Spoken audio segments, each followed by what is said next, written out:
Bismillahirrahmanirrahim. Assalamualaikum warahmatullahi wabarakatuh. Alhamdulillahirabbil alamin wa bihi nasta'in wa ala umuri dunya waddin. Allahumma sholli wa sallim ala sayyidina wa maulana Muhammadin wa ala alihi wa sahbihi wa man tabi'ahum bi ihsanin ila yaumil amma ba'du.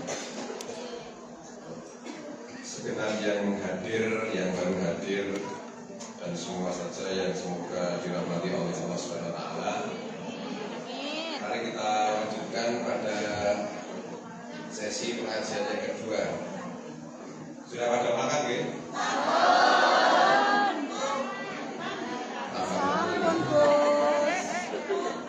Alhamdulillah. Pada sesi yang tadi kita sudah membahas sedikit tentang perbedaan manusia dari ring pertama, yaitu diri kita sendiri. Walaupun nanti pada akhirnya kita ini juga akan selalu kembali kepada diri kita sendiri. Pada sesi kali ini adalah menjaga keharmonisan rumah tangga. Yang sudah berumah tangga, maju.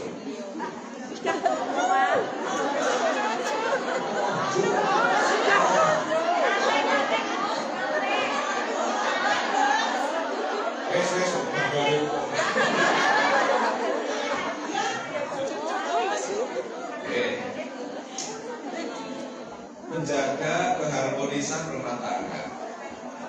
Pertama, nanti kita lihat dulu apa anti harmonis dulu.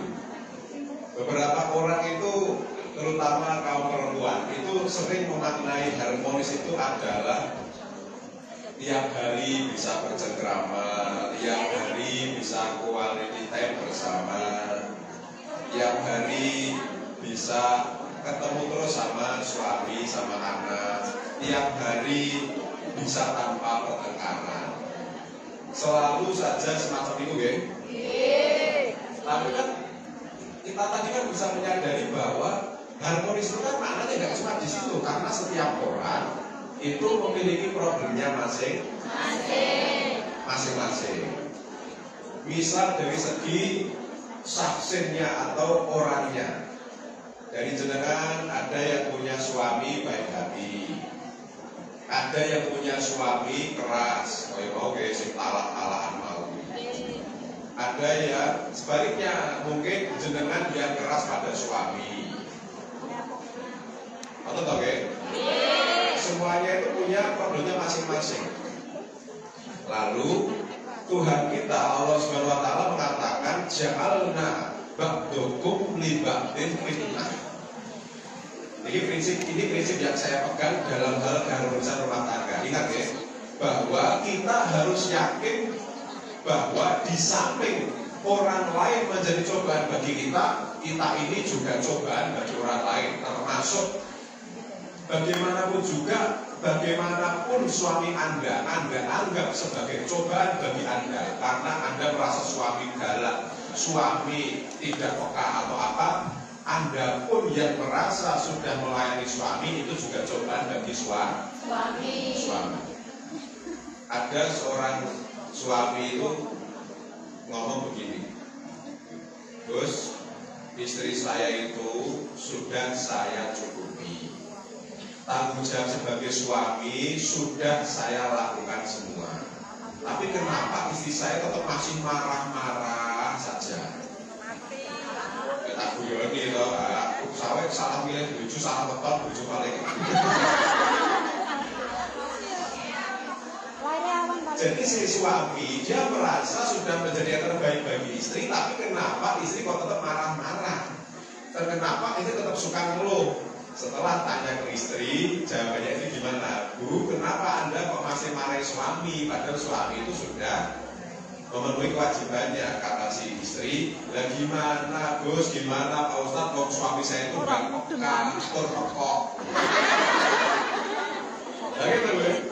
Nah jadi setiap orang itu punya problem masing-masing. Seperti tadi, Anda tidak memahami bahwa laki-laki punya mata yang fokus, bukan mata yang fish eye 360. Sementara Anda perempuan, mata Anda lebar tapi Anda tidak fokus. Maka dalam buku Why Women Can Read Men tadi, kebanyakan kecelakaan laki-laki adalah tabrakan dari samping, dan kebanyakan kecelakaan perempuan adalah tabrakan dari depan atau belakang. Nah, bagi Anda, suami walaupun suami sudah menjalankan kewajiban, tapi seperti tadi, suami tidak bisa mencari. Harus tahu bahwa harmonis itu macam-macam. Harmonis itu macam-macam. Nah, sekarang misalnya jenengan yang sebagai TKW di Hongkong, salah satu yang menjadi perbedaan orang adalah ada orang yang suaminya itu memiliki pekerjaan yang bisa pulang setiap hari, bisa bertemu Anda setiap hari. Lo tak tahu, di sini yang meninggalkan suami di rumah siapa? Suami di Indonesia? Ya. KDR? Long distance marriage. Kita marriage. Lalu saya ulang lagi, ada orang memaknai harmonis secara beda-beda karena beda-beda. Ada orang yang suaminya pekerjaannya bisa pulang setiap hari, ada orang yang punya suami tidak selalu bisa pulang setiap hari. Lalu apa kita mengatakan yang tidak bisa pulang setiap hari itu tidak harmonis? Belum tentu. Enggak seperti itu. Lalu ada lagi cerita. Salah satu alasan istri menghormati suami adalah tergantung seberapa beresiko pekerjaan suami. Jadi ada cerita begini. Ada seorang perempuan itu punya suami yang memiliki pekerjaan resiko tinggi. Misal kalau di Indonesia mungkin petugas PLN. Dia setiap hari maintenance kabel sutet yang itu high voltage, tekanan tinggi. Dia salah pegang saja bisa pulang tinggal nama. Setiap kali dia pamit dari rumah kepada istri, pamit untuk pergi kerja, bisa-bisa tiba-tiba pulang tinggal nama. Si istri ditanya, kenapa kamu hormati suamimu? Karena suami saya bisa kapan-kapan saja pulang tinggal nama. Alias istri menghormati suami karena pekerjaan suami high risk. Sebaliknya, ada istri yang suka ngomel-ngomel karena merasa suaminya pekerjaannya itu bahasanya kayak sahabat. Terus katanya perempuan itu bisa jinak kalau ada uang. Tuhan perempuan. Pancasila, satu ketuhanan yang Maha Esa, yang kedua adalah keduitan yang adil dan beradab. Tapi Gus, istri saya itu tiap bulan saya kasih 10 juta, tetap aja ngomel-ngomel. Alasan ngomel-ngomel apa? Katanya begini, kenapa paling tolong saksi itu balang neng? Manusia itu akan selalu berubah. Si istri ketika ditanya kenapa kamu galak, lah suami saya pekerjaannya enak-enak, duduk di kursi seharian, di ruangan ber-AC, dikit-dikit paling cuma laptop, dikit-dikit Excel atau apa, laporan selesai dan tiduran. Sementara saya di rumah itu sudah ngurusi anak capek, belum mertua saya juga kadang sulit. Oke, ladenan ini bosan bosan.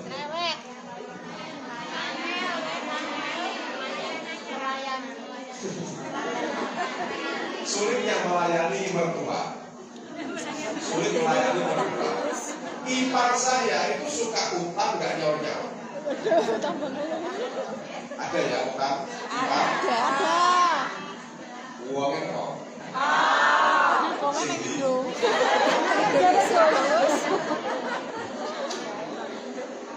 Jadi ada laki-laki pekerjaannya bagi istri dianggap mudah. Walaupun ngasih istri tiap bulan itu 10 juta, tapi dia tetap ngomel. Berarti kembali ke tadi, yang membuat sebuah rumah tangga itu nyaman atau tidak, salah satu kunci adalah tergantung diri kita masing-masing. Maka dengan aku tadi bahwa saya ini cerita sebelum menikah. Saya menyambung tadi bahwa saya memiliki orang tua yang cenderung orang tua zaman dulu. Orang tua yang tipe yang aku tadi kagum pelajaran ya. Jadi dan kebanyakan kita emang seperti itu. Kebanyakan seperti itu. Orang tua yang gengsi terima kasih dan orang tua yang gengsi minta maaf. Lalu saya sebelum nikah itu juga punya prinsip membangun adalah berupa sama istri saya, kalau saya salah saya juga mengucapkan maaf. Dan istriku juga ibadah seperti itu. Maka sampai hari ini kalau saya menyakiti hati istri, ya saya akan minta maaf. Dan istri saya juga akan minta maaf ketika dia yang salah. Kalau tidak dilatih dari awal, maka lidah Anda itu akan selalu keluh mengucapkan maaf. Dan yang aku tadi, orang tua saya itu sering mendengarkan ceramah saya ketika ceramah nganten atau apa. Saya sering ngomong seperti ini, masalah orang tua gengsi minta maaf. Dan orang tua juga orang malek, tidak berubah artinya. Tapi orang tua berubahnya begini. Orang tua paham bahwa beliau tidak terlalu mampu minta maaf atau berterima kasih. Tapi timbal baliknya, beliau sekarang mulai jarang ikut campur urusan rumah tangga saya. Artinya bahwa saya meyakini saya tidak bisa minta maaf dan terima kasih kepada anak. Kelemahan karena sudah kadung keluh. Tapi sekarang timbal baliknya saya tidak mengganggu terlalu ikut campur urusan rumah tangga. Karena salah satu faktor cerainya rumah tangga anak itu adalah campur tangan orang tua atau mertua. Tenang?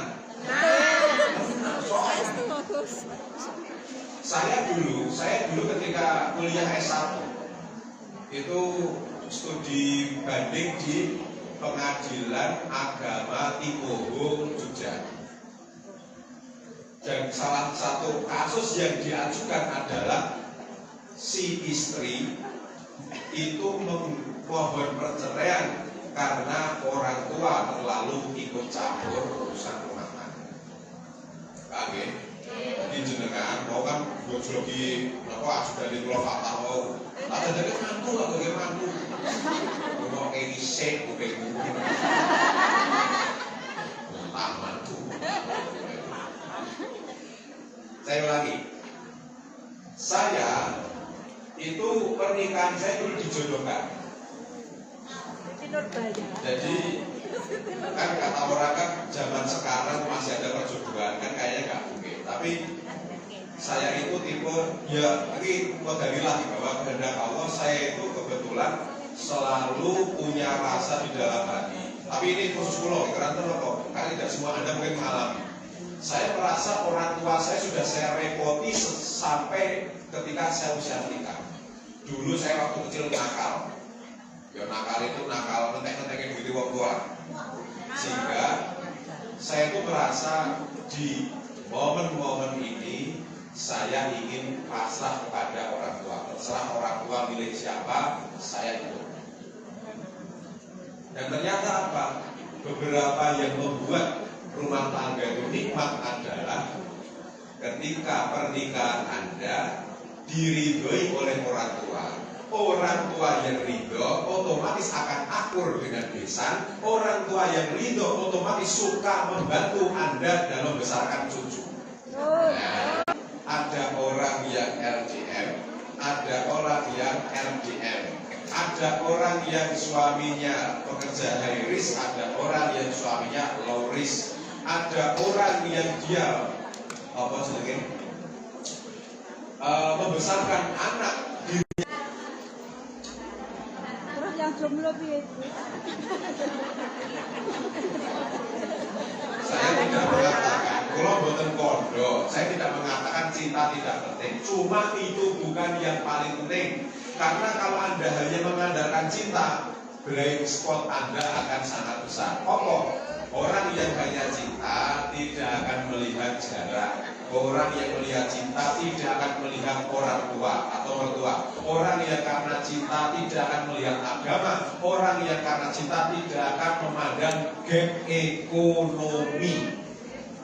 Nah, misalnya orang bakul mie ayam pakai bojo Syahrini misalnya. Oh, ini terlalu jauh. Betul. Kalau ada orang, ini saya Islam tidak rasis di dalam fikih munakahat. Itu ada istilah kafaah.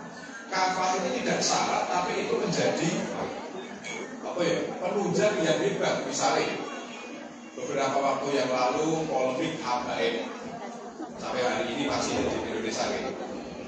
Salah satu yang dituduhkan adalah habaib hanya mau menikahi kubabak atau syarifah. Lalu orang merasa itu protes, itu adalah rasisme. Ya, terserah di sini mau bagaimana, tapi kalau kita tidak melihat siapa yang kita nikahi, maka juga akan kacau. Seperti tadi, bakul mie ayam menikahi orang sekelas Syahrini. Ini orang saya ini orang digital Billy.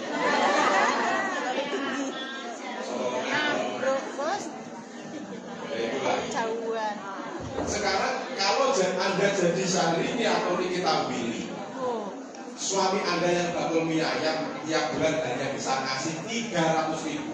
Lambe itu kok dikasih 300.000 mencut. Jadi orang diparkir. Bagaimana? Artinya kalau tidak kufu meski cinta, maka yang terjadi akan aneh-aneh.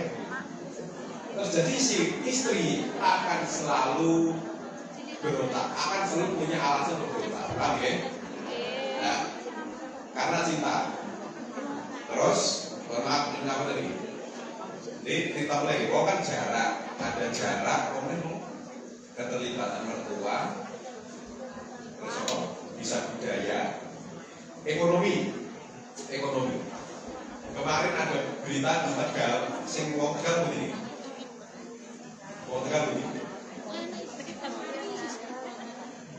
ada berita mengatakan bahwa di daerah Tegal setelah Pilpres kemarin terjadi lonjakan kasus perceraian sampai dalam sehari ada 97 kasus perceraian. Alhamdulillah.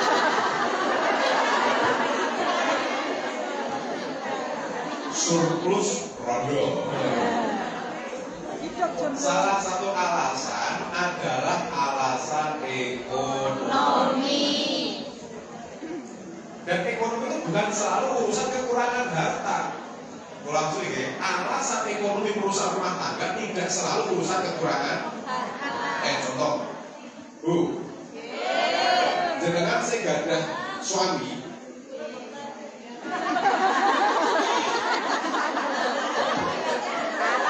Dengan ibu melawan dulu. Kayak ibu terus ngomong. Langsung ya.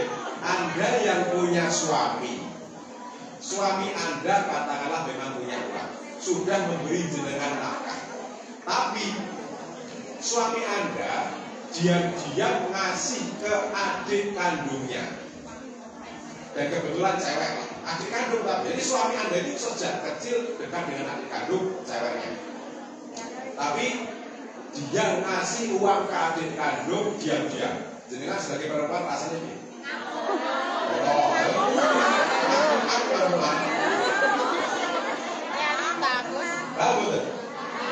Berarti saya ulangi ya, pokoknya rumah tangga itu harus tergantung diri Anda sendiri.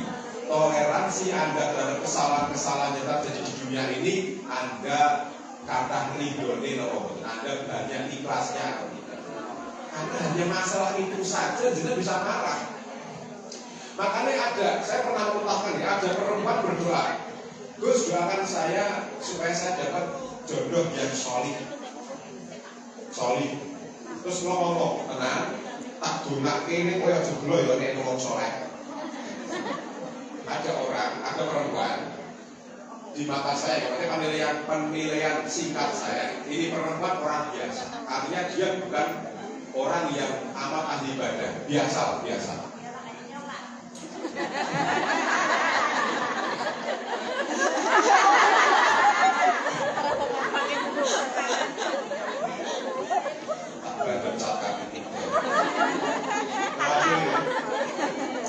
Ada orang dia minta doa supaya dapat suami yang soleh. Lalu saya ngomong, yakin tak doakan, tapi kalau kamu dapat, kamu jangan bersurau. Kejadiannya ini anekdot, ini kisah, tapi kita lihat dari film Ayat-ayat Cinta. Tapi orang ngomong Ayat Cinta nih, sosok Fahri. Dia mendapatkan suami seperti sosok Fahri. Oleh Allah dijabahi bahwa dia punya suami soleh. Fahri adalah orang yang amat dekat dengan Tuhan. Dia bekerja dapat untung 10 juta. Tapi karena dia saking dekatnya dengan Tuhan, dia akan merasa hari ini kalau saya dapat 10 juta itu terlalu banyak. Akhirnya dalam perjalanan pulang ke rumah, dia nyumbang ke musola 1 juta. Ada orang miskin 2 juta. Ada teman di rumah 2 juta. Sampai rumah tinggal 500 ribu. Jengkel kurang?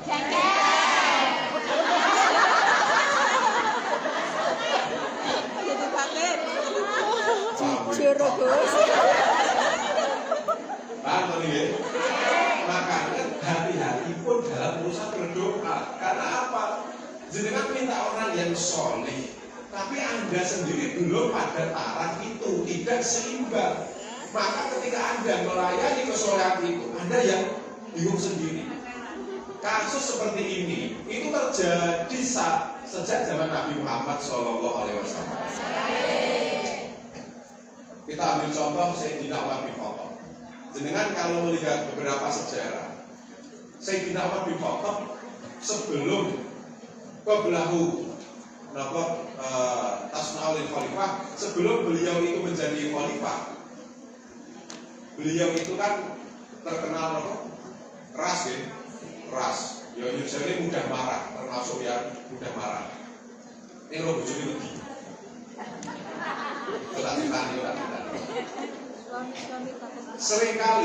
Seringkali Nabi Muhammad SAW itu dibikin marah, entah itu oleh orang kafir, entah itu oleh orang Islam tapi munafik, atau orang Islam yang fasik.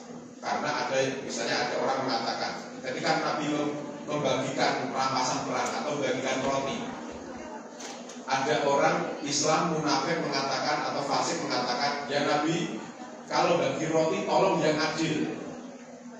Nabi agak marah. Nabi mengatakan, kalau saya tidak adil, siapa lagi yang bisa adil di muka bumi ini? Sahabat Umar bin Khattab, ya Nabi, dia harus sebelah orang ini. Tapi Nabi karena sabar, biarkan saja. Saya jadi Umar gergetan, ada orang kurang ajar, mau tak sebelah sama Nabi, jangan. Ayo gergetan. Jadi banyak kasus Nabi memaafkan orang, tapi Sayyidina Umar itu tidak bisa memaafkan. Kamu sudah sulata pada Nabi. Kamu sudah sulata pada Nabi. Paham bener? Jadi nontonin Nabi itu perlu kesabaran. Kita mengikuti Nabi kita perlu kesabaran. Karena kesabaran kita tidak seluas kesabaran Kanjeng Nabi Muhammad SAW. Paham ya? Jadi kalau maksuli segala sesuatu tergantung atine dhewe. Nah, mau apa kalau kita mau bojo galak ya wah, bojo galak. Iki jare ono sing lanang seneng kira iso tak belani. Bojo galak. Kenapa kok? Oh.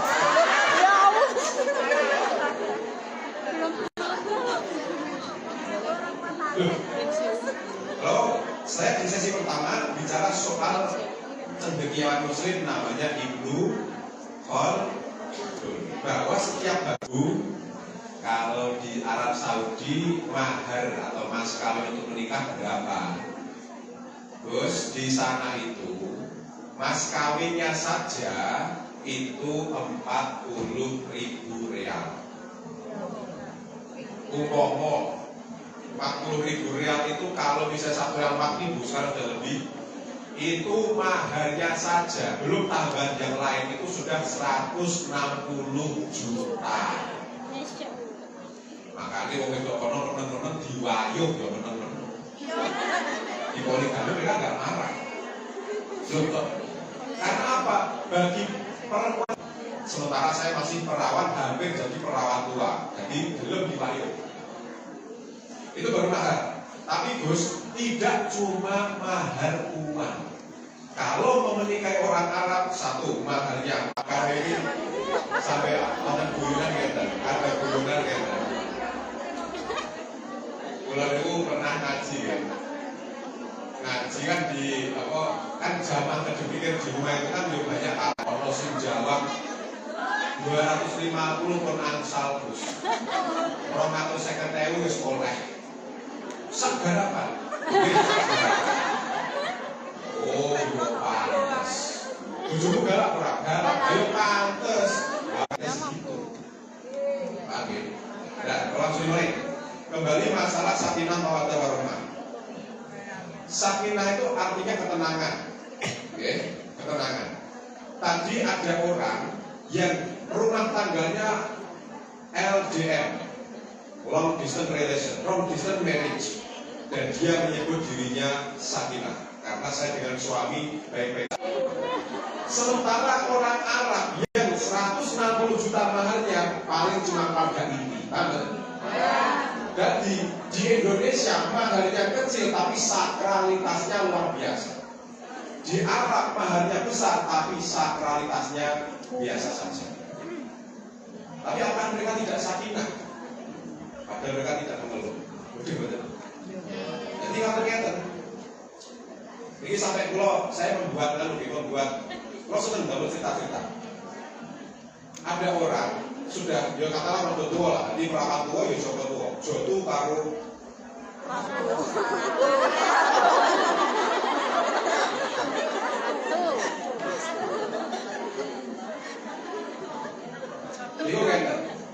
si laki-laki adalah bisnismen, si perempuan juga bisnismen. Apa bisnis woman ya?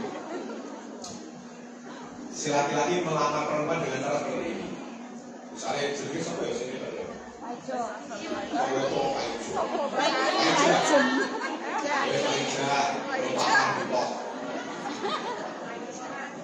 Jadi si Paijo melamar Paija. Paijo. Ya sekarang bos. Paijo melamar Paija. Mbak, mau enggak kamu menikah denganku? Karena sama-sama bisnismen, si Paijo menjawab, oke, boleh. Apa yang kamu tawarkan? Aku punya rumah mewah 3, saldoku 30 miliar. Kamu minta berapa? Bisnismen. Si Paijo menjawab, aku butuh 10 miliar, 1 rumah. Oke, deal. Tapi aku mau anaknya cuma 3. Boleh baik, si Paijo jual aja. 3, kalau tidak aku mau. Ya akan berusaha. Aku aku mau ketemu kamu sebagai istri hanya tiap minggu saja. Oke siap, karena aku juga liburnya tiap minggu. Kalau aku mau liburan, aku mau liburan ke Hong Kong. Si istri si Pak Isum, aku mau liburan ke Tokyo. Hong Kong, Tokyo. Gak mau berubah? Enggak. Ya wis itu. Kita batal. Kalau dia mau, itu artinya bahwa laki-laki paling jauh melamar paling jauh dengan ikrar janji yang artinya dia menganggap bahwa hubungan rumah tangga ini sifatnya transaksional. Pertanyaannya, hal seperti itu apakah sakinah? Ya. Mesti loh. Tahu ini makna sakinah itu apa? Tenang. Ketika dilakukan, si perempuan permintaannya dituruti 10 miliar oke, rumah oke, ke Tokyo oke, anak 3 dia siap. Dia tenang karena ketika ditanya, sudah punya suami belum bisa sini, sudah punya, tenang. Punya anak enggak? Sudah punya 3. Merawatnya bagaimana? Tenang, membantu babysitter, saya bisa menggaji di atas UMR. Punya rumah enggak? Punya, segini. Tahunan itu berapa? Segini. Sakinah enggak?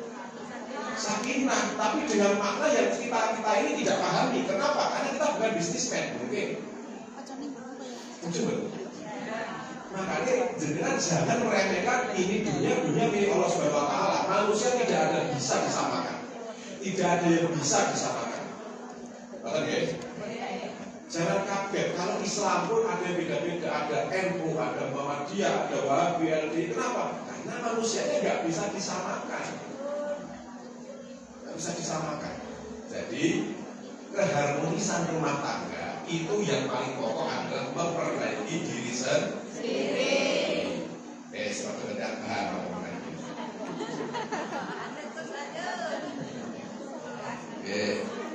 Nah, makanya kalau mau memilih pasangan, jenengan bisa melibatkan orang tua. Ini bagi jenengan yang masih muda loh ya. Ini jelas semua kan paham ya gue. Artinya kayak misalnya seorang anak yang masih remaja, ketika dia milih pasangan mungkin hanya yang paras saja. Tapi orang tua harusnya membimbing, nah cobaan rumah tangga itu akan semakin melebar. Bisa jadi setelah kamu menikah, kamu bisa jadi melihat kekurangan pasanganmu. Kalau kamu sabar dengan kekurangan pasanganmu, nanti Allah bisa jadi mencoba kamu dengan kekurangan mertua kamu. Mertua kamu mungkin cerewet, koyo gagak. Atau kalau mertua kamu ternyata baik, Allah bisa jadi menguji dengan iparmu. Ipare utang ora bayar. Kalau kamu tidak diuji dengan ipar, bisa jadi kamu diuji dengan anakmu.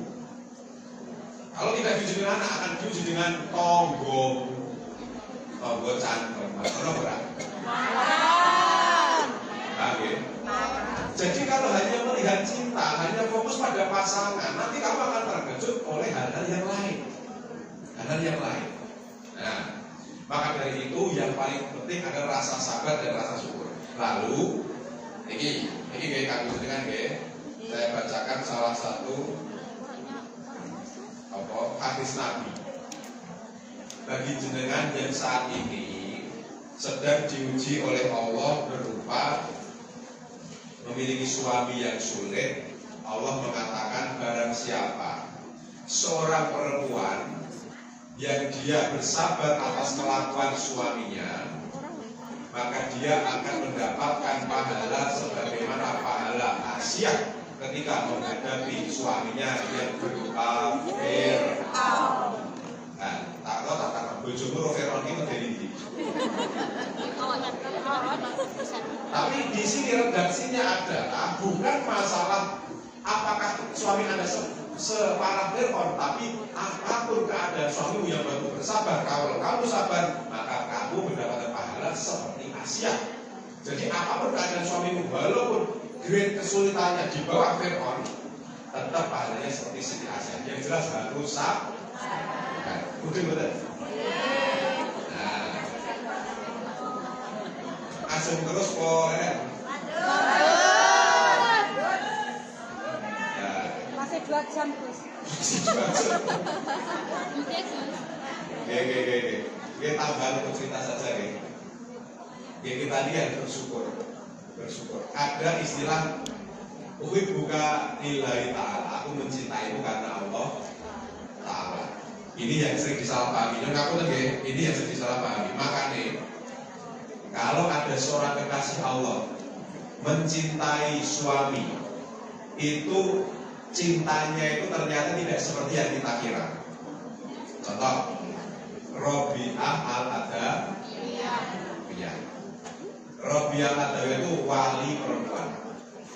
Apakah dia mencintai suami? Ternyata bagi dia, suami itu adalah wakil Allah.